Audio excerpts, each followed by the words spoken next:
Muy buen domingo, 7 de octubre, aquí en su programa Plaza Cívica por Agencia Fronteriza de Noticias, donde le traemos las noticias más relevantes de la semana, tanto nacionales como locales. Soy Fernando Núñez de la Garza Evia y espero que esté teniendo un muy buen cierre de semana con sus seres queridos. Sin mayores preámbulos, comencemos con las noticias nacionales y con nuestra primera noticia que tiene que ver con el estado de la economía en el país. Y se han relevado nuevas cifras por parte del INEGI, donde básicamente nos dice, y es una buena noticia, que el sector exportador en el país por el momento está pujante. La cifra fue de un crecimiento en el mes de agosto del 7.4% y estamos hablando mejor aún de exportaciones no petroleras. Estas básicamente son manufacturas, lo cual fortalece nuestro sector de la manufactura y además manufacturas de alto valor agregado, muchas de ellas manufacturas electrónicas. Ahora, hay varias razones para esto. Uno, que como bien sabemos, Donald Trump está imponiendo tarifas y por lo pronto México relativamente se está librando de ellas. Otra es las tarifas, obviamente, que le está imponiendo a China, quien era nuestro gran rival comercial frente a Estados Unidos. Y la otra es un reacomodo de las cadenas de suministro también, sin hablar de una mayor demanda de bienes intermedios por parte de Estados Unidos, lo cual México obviamente está exportando. Pensemos en el sector de los automóviles, por ejemplo. Ahora, la mala noticia, que desafortunadamente hay que comentarla, es que ha caído el consumo interno, lo cual estaba empujando la economía mexicana. Y por otra parte, ha caído la inversión privada y ha caído la inversión pública. Es correcto que ha aumentado la inversión extranjera directa, pero recordemos que gran parte de la inversión privada es nacional y esa es la que está cayendo. Por lo pronto, el sector exportador está haciendo que no caigamos en una recesión. Ahorita está siendo el motor del muy poco crecimiento económico en el país. Hay un estancamiento económico en México y vamos a ver cómo se va desarrollando ese fundamental sector frente a la revisión profunda o renegociación del TEMEC el siguiente año, que por cierto ya se adelantaron algunos de estos procesos. Y vamos a nuestra segunda noticia nacional relacionada con la popularidad de la presidenta Claudia Sheinbaum. Acaba de salir una encuesta del periódico El Financiero que dirige el sector de encuestas Alejandro Moreno, un encuestólogo, politólogo muy reconocido, especializado en estos temas. Y estamos viendo un fenómeno muy interesante que lo vimos con López Obrador. Yo no recuerdo haberlo visto con el resto de los presidentes, pero sí con el expresidente López Obrador y ahora con Claudia Sheinbaum, que es básicamente la presidenta Sheinbaum tiene altos niveles de popularidad, pero crecientemente cada vez más está siendo reprobada en toda una serie de políticas públicas. Entonces, primero vayamos a los tres temas que más le interesan a la población mexicana. El primero de ellos es la inseguridad por mucho. El segundo de ellos es la corrupción y el tercero la economía. Pero sin embargo, ante me parece el estancamiento económico, estamos viendo cómo la economía cada vez más es una preocupación de los mexicanos y no resultaría que en las siguientes semanas termine siendo la segunda mayor preocupación. Ahora, los números de popularidad de la presidenta Sheinbaum, pues básicamente comenzaron en 70% en octubre. del año pasado fueron creciendo hasta llegar a un máximo de 85 y hoy en septiembre de este año están en 73. Un buen número. Sin embargo, en materia de economía, estaba en 74% su aprobación y hoy está en 53%.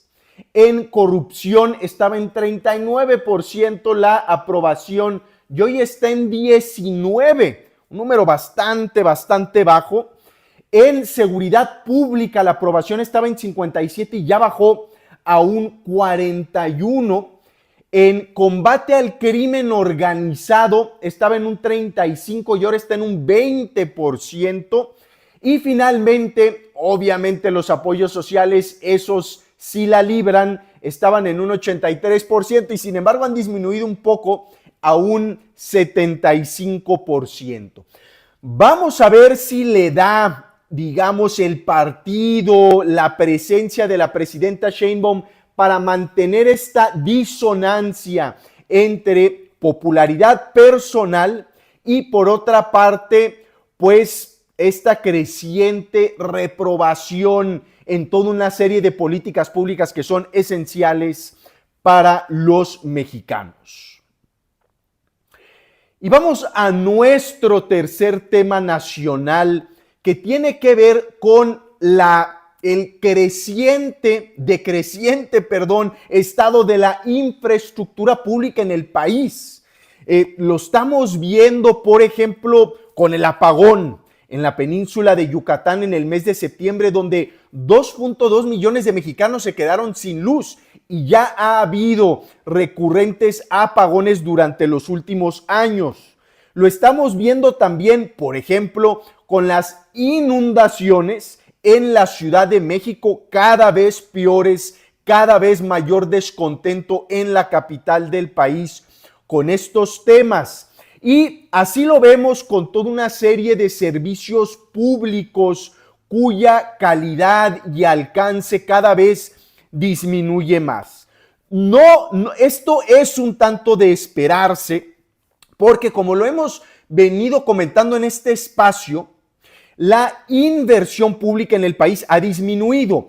Por ejemplo, en términos reales, durante todo el sexenio de López Obrador disminuyó un poco más del 20% la inversión pública en México.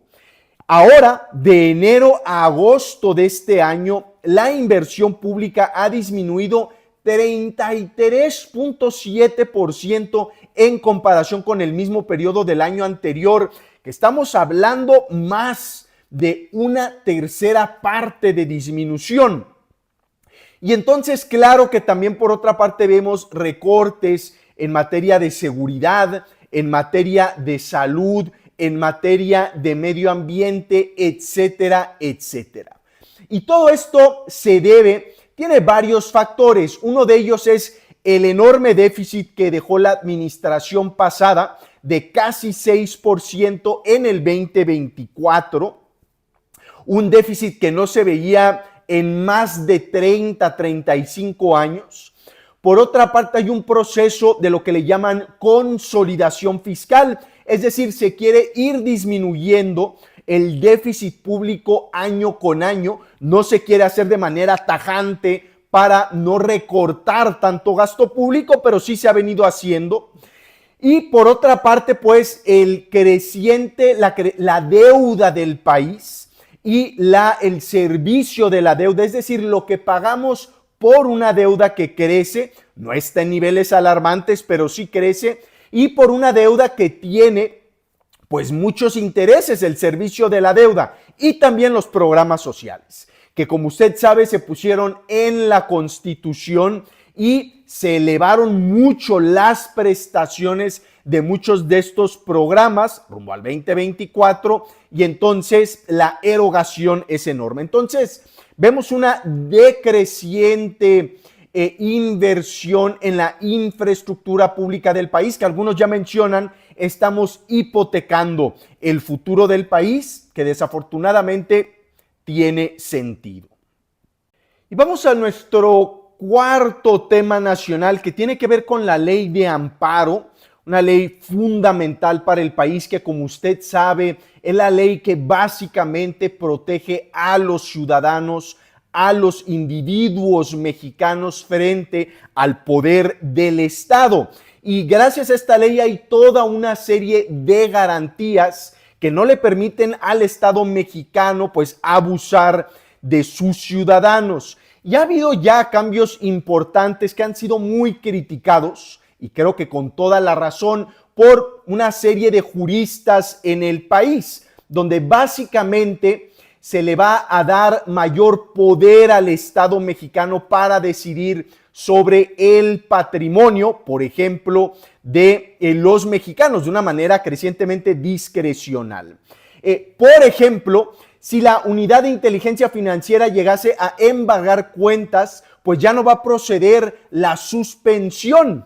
Algo muy preocupante. También, por ejemplo, en el caso de permisos, autorizaciones, concesiones que otorgue el gobierno federal a los particulares, pues tampoco va a proceder la suspensión. Y como usted sabe, el juicio de amparo puede llevar hasta 2 años, y mientras se resuelve, se pueden crear toda una serie de problemas que ya no van a poder llegar a su estado original al individuo. Toda una serie de afectaciones que ya no van a poder ser sustituidas, digámoslo así, por el Estado mexicano. Ahora, ha habido toda una serie de discusión en torno a la retroactividad de esta reforma, que claramente es inconstitucional. Algunos se comentan que se puso este exceso para que la discusión girara en torno a la retroactividad y no a toda una serie de cambios que se hicieron que generan muchísima preocupación.